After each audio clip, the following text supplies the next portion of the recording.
자, 이번에는 오형식 문장 구조예요. 목적보호로 투보정사를 쓰는 오형식 동사. 우리 미래지향형 동사라고 하는데, 자, 이거를 또 하려면 이게 이제 우리가 시험 내신 대비해서 주요하게 다루고 있는 문법이잖아요.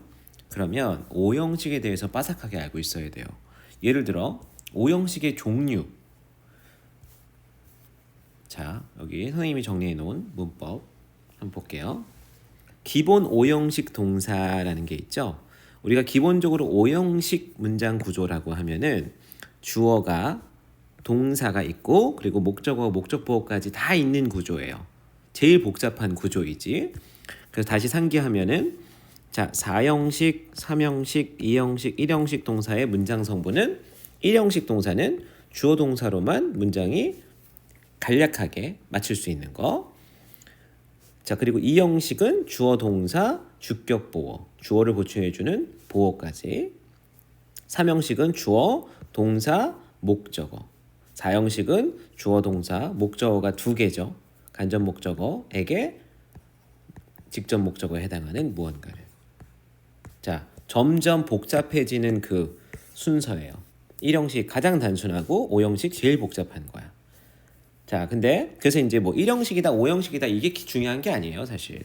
뭐가 중요한 거냐? 이 동사가 뭔지가 그 다음에 나올 성분을 결정한다. 그래서 이 5형식 동사 얘를 중요하게 여겨야 되는 거지 이 틀, 형식이 중요한 게 아니다. 자, 기본 5형식 동사에 해당하는 자, 요걸 보지만 이건 예문이고 선생님 예문 정리해 놓은 거고 요 앞에 보면 기본 5형식 동사라고 해서 call, 부르다, elect, 선출하다, 뽑다란 뜻이죠. name은 이름을 짓다. make는 뭐하게 만들다. 자, 근데 이러한 것들이 목적어에 해당하는 명사를 목적보호하게, 그러니까 목적보호는 목적어를 보충해 주는 건데 보통 우리가 보호 자리에는 주격 보호에서도 알 수 있지만 명사 아니면 형용사가 들어오잖아요. 그래서 명사의 성질, 성격, 상태 이런 것들을 보충해 줄 때는 형용사로, 그리고 목적어에 해당하는 명사의 신분이나 직업 혹은 호칭, 부르는 뭐 별명, 별칭 이러한 것들을 보충해 줄 때에는 명사로서 보충해 주죠. 그래서 요거 예문 한번 보면요. We named, 우리는 이름을 지어줬다. 누구에게? 목적어, the puppy, 그 강아지에게 브라운이라고 하는 이름을 지어줬다. 그러면은 지금 명사가 나란히 이렇게 목적어, 목적보호 자리에 있을 수 있는데 둘의 관계가 어때요? 목적어를 보충해주는 관계니까 둘의 관계는 같아야 되죠. 그래서 그 퍼피가 브라우니가 되는 거예요. 그렇죠? 요거는 왜 이런 식으로 설명을 해주냐? 보호는 보충해주는 거니까 같은 내용인데 위에도 4형식 문장 구조도 명사가 2개가 나란히 이어진단 말이야. 얘처럼 목적어, 목적보호에 해당하는 명사들처럼. 근데 이 둘의 관계는 같지 않아요. 왜? 4형식 문장 예시를 한번 볼까요? 선생님 예시를 안 썼네. 자, 만들면 되죠. 여기 있네요. 자, 그녀는 gave me a nice present. 그녀는 주었다 나에게 좋은 선물을. 둘의 관계가 전혀 다른 목적어라는 거야. 그렇죠? 무언가를 누군가가 이렇게 건네줄 때, 그렇죠? 자, 이거 너 거야. 가져가. 그랬을 때 얘는 나한테 왜? 그게 아니라 고마운데 어쨌든 요 물건과 받는 그 대상이 전혀 다른 사람이라는 거지. 주는 행위에 있어서는, 주다라는 행위에 있어서는 간접적으로 저 멀리 받을 대상, 영향을 받을 대상, 직접적으로 내 손에서 떠나가는 그 물건 전부 다른 거예요. 그래서 일단 동사 다음에 명사가 나란히 2개가 있다 손 치더라도 둘의 관계가 다르면 간접 목적어, 직접 목적어에 해당하니까 얘는 4형식 동사로 봐야 되고, 그리고 5형식에서는 어때요? 예문. 그렇죠. 그 퍼피, 목적어를 보충해주는 보호라면은 이 둘의 관계가 같다? 그럼 얘는 5형식 문장 구조로 파악을 해야 된다. 자, 그 다음 elect, elected는 선출하다라는 뜻이잖아요. 그들은 선출했다. 뭐를? 목적어에 해당하는 그를 뭐로? The president, 대통령, 회장, 반장 뭐 이런 걸로 선출했다는 거지. 그럼 그가 맡게 될 직책의 이름, 그가 곧 회장이 되는 거죠. I found, 이 found는요 오형식, 물론 발견하다, 찾다는 뜻도 있지만 오형식에서는요 목적어가 목적보호 하다라는 것을 알아차리다, 알아내다 정도로 해석하는 게 좋아요. 그래서 여긴 지금 목적보호로 형용사가 와 있죠. adjective. 그렇죠? 그래서 목적어의 상태를 보충해 줄 때 형용사를 쓰게 된다는 거지. 자, 그래서 이게 기본 오형식 동사로서 목적보호 자리에는 명사 아니면 형용사가 들어가는 경우가 있다라는 거. 그 이외에도 여러 가지가 있죠. 뭐 find, keep, make 이런 것들도 다 형용사를 목적보호로 주로 취하는 그런 동사들이에요. 자, 그다음 지각동사 봅시다. 지각동사하고 사역동사는 지금 중학교 3년 내내 듣고 있는 것들이에요. 자, 지각동사는 뭐와 구분을 해야 돼요? 감각동사하고 구분을 해야 되겠죠. 우리가 감각동사는 감각이 느껴지는 거예요. 느낄 감자, 이 지자는 알 지자예요. 그래서 우리가 감각을 알려고 인식을 하고 있다라는 거야. 의식하고 있다라는 거고, 감각은 느껴지는 거니까 나도 의식하지 못한 상태에서 무의식적으로 느껴진 거예요. 자동적으로. 그런 의미에서의 보다.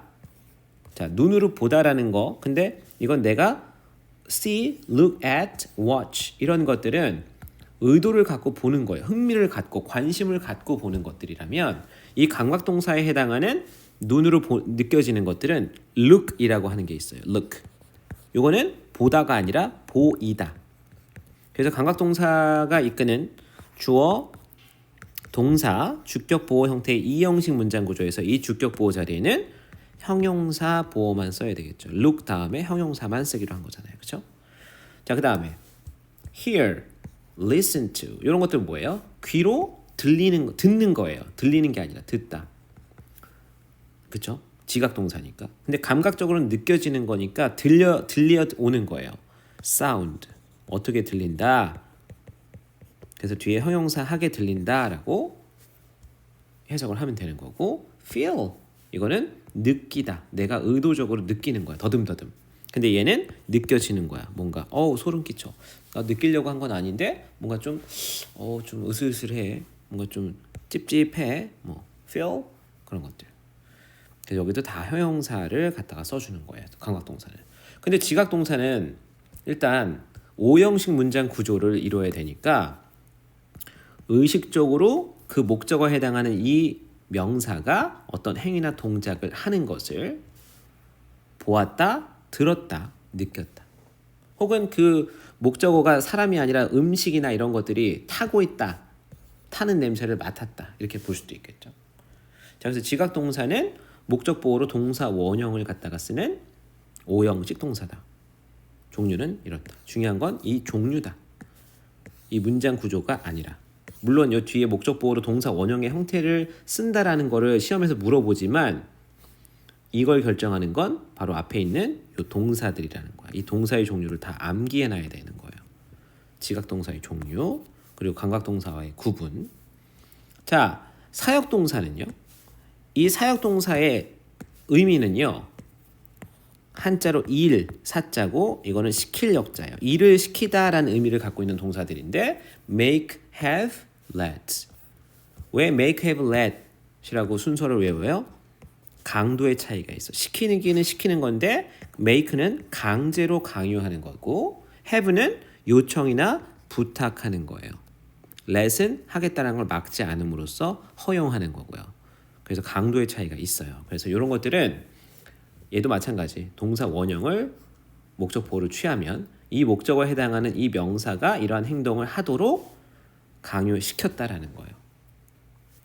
자, 예문 한번 들어볼까요? 이거 밑에 있네. 자, 사역동사 make, have, let인데 기본적으로는 선생님이 시켰다. 우리한테 우리가 뭐 하라고? clean the playground. 운동장을 청소하도록 시켰다. 그렇죠?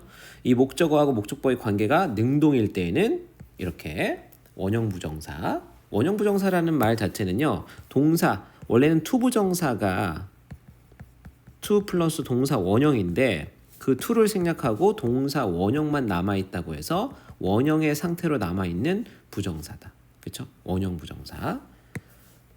자, 근데 요 밑에 보면 똑같이 사역동사 had를 썼는데 원형이 아니라 pulled라고 하는 과거 분사를 썼어요. pp를. 왜? 목적어를 보충해주는 목적보어가 형용사일 때 이 꾸며주는 명사와의 관계를 따져봤는데 내 이가 뭔가를 잡아당기는 게 아니라 잡아당겨짐을 당하는 거예요. 그래서 pulled out, 밖으로 빠진 거죠. 그렇죠? 그러면 목적 보어와의 관계가 수동일 때에는 PP 형태를 쓴다. 근데 평상시에는 어떻게 쓰는 거야?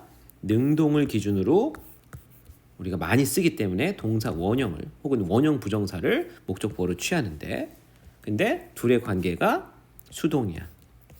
그러면 PP 형태를 써야 된다는 거지. 자, 그리고 let은 허용해 주는 건데 그는 허용해 줘야만 한대요. 그의 차가 repaired 되도록. 그렇죠. 그의 자동차가 무언가를 고칠 수는 없고 고쳐짐을 당하도록 허용되어줘야만 한다라고 했으니까 자동차의 입장에서는 목적어를 보충해 주는 입장에서는 수동적으로 당하는 입장이 되니까 PP 형태를 써줘야 된다는 거지. 그래서 기본적으로는 원형 부정사를 쓰는 게 요 지각동사와 사역동사의 특징인데 사역동사 뭐 사실 준사역동사도 마찬가지야. 지각동사도 마찬가지예요. 목적어와 목적보의 관계가 수동이면 무조건 PP를 쓴다. 자, 그리고 지각동사에서는요. 기본적으로 지각동사, 사역동사는 원형 부정사를 쓰는 게 원칙인데 우리가 I saw him cross the street. 나는 그가 길을 건너는 것을 봤다. 근데 그 건너는 행위나 동작을 강조하고 싶을 때 동작을 강조하고 싶을 때는 ing를 쓰기도 한다는 거 이거는 예외적으로. 그죠? 자, 그렇습니다. 그래서 지각동사하고 사역동사를 엄청 많이 배워요. 왜? 종류가 몇 개 안 되니까. 지각동사, 사역동사 해봐야 하나, 둘, 셋, 넷, 다, 일곱, 여덟, 아홉, 10개 내외로 끝난다. 그죠? 자, 그리고 준사역동사는 2개예요. 준사역동사는 help하고 get인데 왜 help하고 get을 굳이 이렇게 나눠놨느냐? 요 help가 원래는 get처럼 일단 준사역동사라는 말 자체가 사역동사랑 비슷하다는 뜻이야. 이건 비슷할 준자. 뭐가 비슷한데? 의미가 비슷한. 시키다. 근데 왜 사역동사 취급을 못해? 목적보의 형태가 달라요. 투부정사를 쓰거든요. 그죠? help하고 get은 투부정사를 목적보로 취하기 때문에 사역동사로 들어갈 수가 없어. 만약에 그냥 투부정사를 안 쓰고 동사 원형을 썼다면은 make, have, let, help, get 요 5가지가 사역동사라고 했겠죠. 근데 그게 아니라 의미는 비슷한데 목적보에 투부정사를 써야 하므로 이렇게 따로 분류를 한 거예요. 근데 요 help는 깍두기야. 동사 원형도 돼. 그러니까 help 같은 경우에는 투부정사인데 to를 생략하고 동사 원형을 쓰기도 해요. 그래서 얘는 이렇게 쓰기도 하고 요 밑으로 가기도 하고 요 help는 중간에 걸쳐 있다라는 거야. 자, 그래서 예문 한번 볼까요? 자, we helped. 우리는 도와줬다. 그녀가 뭐 하는 것을 to do the dishes. 설거지하는 것을 도와줬대. 근데 요거를 to를 생략하고 helped her do the dishes 해도 똑같다라는 거지. 그렇죠? 그래서 이것도 사역동사이기도 하고 준사역동사이기도 하다. 자, 그 다음에 이렇게 몇 개 안 되는 것들의 형태, 목적보의 형태를 다 외워놨으면 이제 나머지는 전부 다 뭐예요? 미래지향형 동사다. 근데 특징은 목적보어로 투부정사를 쓴다는 거잖아. 간단하죠? 근데 문제는 뭐예요? 미래지향형 동사의 종류가 너무 많아. 그래서 이걸 다 외우려고 그러면 잘 외워지지도 않고 시간도 오래 걸린다는 거지. 그래서 일단은 저거부터 외워주는 게 좋아요. 기본 5형식 동사, 지각동사, 사역동사, 준사역동사부터 몇 개 안 되는 것부터 외워놓으면 5형식 문장 구조인데 쟤네들이 아니야. 그러면 일단 투부정사를 목적보어로 취하는 미래지향형 동사일 수 있어. 자, 그러면 여기서 미래지향이라고 하는 의미에 대해서 좀 따져볼까요? 미래지향과 지향은 안 하려고 하는 것들이에요. 근데 지향은 그쪽으로 향하는 것들이니까 그쪽으로 자꾸만 유도하는 거야. 하도록 유도. 그죠? 바람직하게 보는 거. 지향은 바람직하지 않게 좀 자제하려고 하는 거. 자, 미래지향형 동사는요. 자, 일단 늘어나 볼까요? 선생님의 순서대로 want. I want you to go home right now. 지금 당장 너무 늦었으니까 지금 당장 집에 가기를 나는 원해. 그래서 want 혹은 expect 기대하다, wish 소망하다. 자, 요런 것들이 미래를 지향하는 거야. 왜? 목적어에 해당하는 이 명사가 미래의 어떠한 행위를 투부정사의 행위를 우리 to라고 하는 거에는 미래의 의미를 내포하고 있다고 했었죠. 그죠? 왜? to라고 하는 전치사에서 알 수 있듯이 to는 어느 쪽으로 방향성을 갖고 있는 거거든요. 뭔가 진행을 했을 때, 자,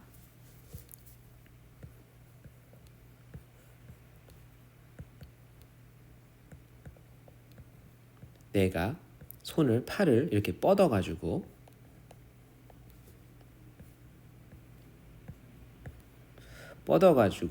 닿을 수 있는 거리에 있는 닿을 수 있는 거리에 있는 이 범위에 있는 것들이 자 이렇게 됐다고 봅시다. 그냥 대충 봐요. 선생님 그림 실력 아시잖아요. 네, 이 정도밖에 안 됩니다. 자, 근데 요 바운더리에 있는 내 손을 그냥 훅 한번 돌려서 뻗을 수 있는 닿을 수 있는 모든 거리 이게 바로 present예요. 그냥 1초도 안 걸려서 그냥 손만 딱 뻗으면 닿을 수 있는 모든 거리가 내가 살고 있는 현재의 시제야. 근데 to는 어디야? I go to somewhere. to는 어느 방향성을 나타내는 거잖아. 전치사 to가. 장소. 그럼 어느 쪽으로 한 발자국이라도 더 나아가야 된다. 그럼 1초. 조금 더 멀리 가서 뭐 1분. 1시간. 어쨌든 방향성을 나타내는 to 저쪽으로 가서 시간이 오래 걸리는 영역은 전부 다 뭐야? 미래 영역인 거야. 1초 뒤의 모습, 1분 뒤에 가서 닿을 수 있는 1시간 뒤에야 닿을 수 있는 미래 영역이라는 거죠. 내가 살고 있는 요 바운더리만 현재인 거야. 그 이외에는 전부 다 미래다. 그래서 우리가 to라고 하는 전치사에는 미래의 의미가 있어요. 그래서 투부정사의 to도 앞으로 해야 할 미래의 의미가 있다. 그래서 미래의 목적 보호 자리에 있으니까 목적어가 미래에 이러한 행위나 동작을 했으면 좋겠다라는 기대와 바람을 나타내는 동사가 미래지향형 동사 아니겠습니까? 그죠? 이해를 하니까 당연하죠. to에는 미래의 의미가 있다는 걸 이해를 하니까 당연히 얘네들이 미래지향형 동사고 목적 보호는 당연히 투부정사를 써야 되는 거네.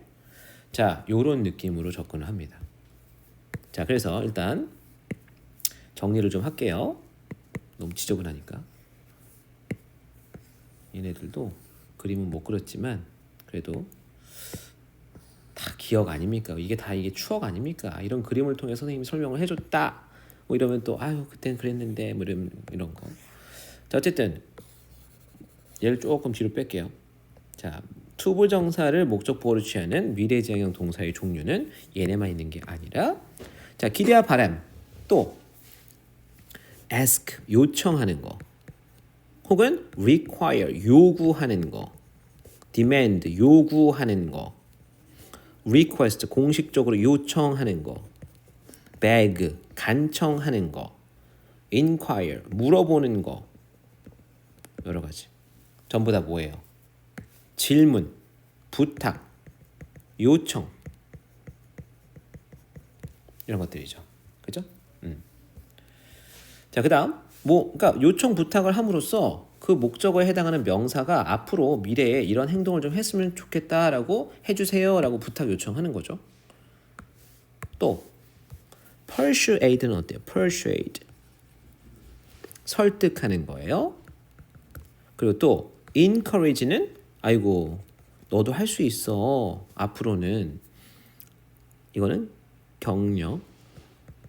promote 이거는 홍보하다는 뜻도 있지만 장려하다. 자꾸 부추기다는 뜻이에요. advise 어때? advise 충고예요. 그렇게 했으면 좋겠다라고 충고하는 거지. 자, 그다음 또 뭐가 있어요? 많잖아요.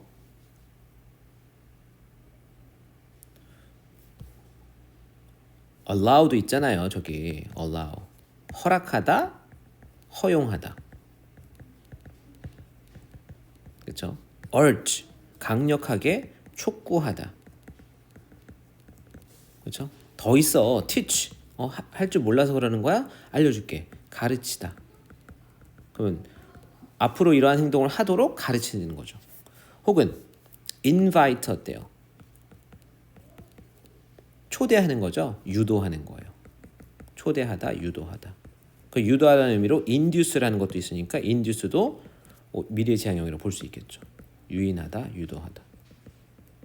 그죠? 자, 이런 식으로 또 있어요. 그다음 얘네들은 어떤 범주에 들어가죠?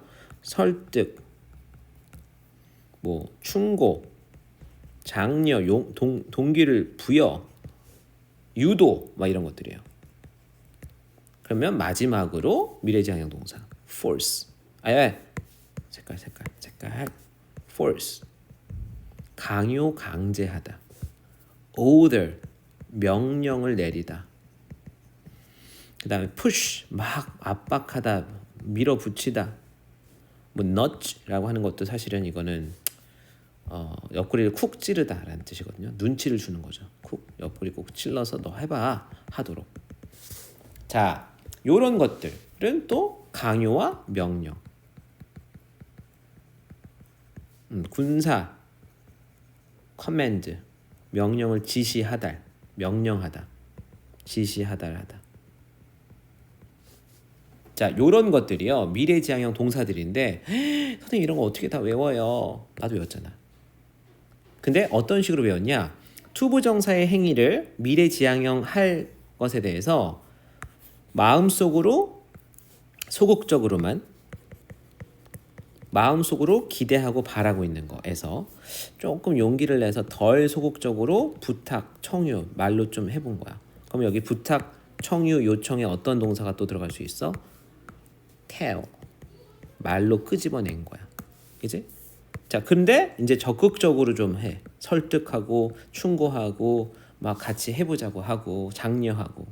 근데 더 적극적으로 강요하고 강제하고 앞으로 하도록. 그래서 미래지향의 의미는 동사들은 소극적인 마음속에서 갖고 있는 거에서 말로 조금씩 해보고 더 적극적으로 막 설득해본 다음에 안 되면 강제해보는 그런 상황까지를 다 미래지향형 동사라고 볼 수 있겠죠.